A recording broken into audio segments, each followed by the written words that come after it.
বন্ধুরা, আজকে ধনতেরাস উপলক্ষে আজকে বাজার থেকে আমি আর ও গিয়ে 2টা কলস আর 4টা রিকেপ, 4টা গ্লাস আর লক্ষ্মীনারায়ণের কয়েন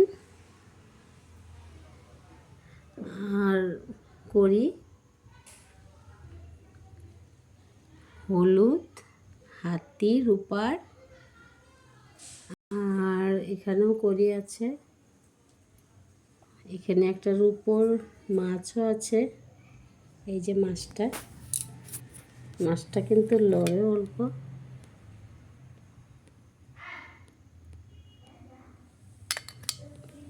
এগুলা ধনে, নুন আর নারকেলের শলা ঝাড়ু আর ফুল ঝাড়ু এসব কিনে নিয়ে আসা হয়েছে।